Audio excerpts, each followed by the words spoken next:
अगली बड़ी बात की ओर रुख करते हैं। केंद्र सरकार ने अपने 48 लाख कर्मचारियों और करीब 65 लाख पेंशनर्स को तगड़ा झटका दिया है। मंगलवार को वित्त राज्य मंत्री पंकज चौधरी ने राज्यसभा में ये बात साफ कर दी कि 8वें वेतन आयोग के गठन का कोई भी प्रस्ताव सरकार के सामने विचाराधीन नहीं है।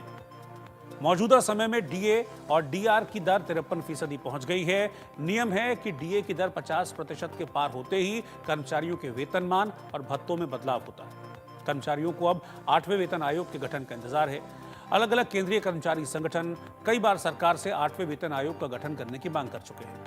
Confederation of central government employees and workers के महासचिव ने इस साल की शुरुआत में ही प्रधानमंत्री मोदी को पत्र लिखकर आग्रह किया था कि मौजूदा परिस्थितियों में बिना किसी देरी के 8वें वेतन आयोग का गठन किया जाना चाहिए, लेकिन सरकार की ओर से इस पर कोई जवाब नहीं दिया गया।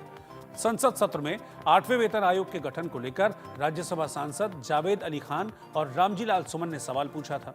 सांसदों ने यह जानना चाहा था कि क्या सरकार 2025 के बजट के दौरान 8वें वेतन आयोग के गठन को लेकर सक्रिय है या इस पर कुछ चल रहा है। क्या सरकार की वित्तीय स्थिति कर्मचारियों के वेतनमान में वृद्धि करने की इजाजत नहीं दे रही है। वित्त राज्य मंत्री पंकज चौधरी ने सवाल के जवाब में कहा कि सरकार के सामने ऐसा कोई प्रस्ताव विचाराधीन नहीं है। इससे पहले Indian railway technical supervisor association ने केंद्रीय वित्त मंत्री निर्मला सीतारमण से आग्रह किया था कि केंद्र सरकार को बिना किसी देरी के 8वें वेतन आयोग का गठन करना चाहिए। पिछले वर्ष में भी संसद सत्र के दौरान 8वें वेतन आयोग के गठन को लेकर सवाल पूछे गए थे। तब भी सरकार ने दो टूक जवाब दिया था कि 8वें वेतन आयोग के गठन का अभी कोई भी विचार नहीं है। सरकार इस पर अभी विचार नहीं कर रही है।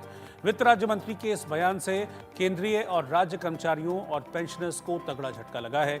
वेतन आयोग से देश के कर्मचारियों, पेंशनर्स को उनके वेतन, पेंशन और भत्तों में कुछ बढ़ोतरी होने की उम्मीद बनी रहती है, लेकिन अभी तक सरकार की ओर से इस पर हरी झंडी नहीं दिखाई गई।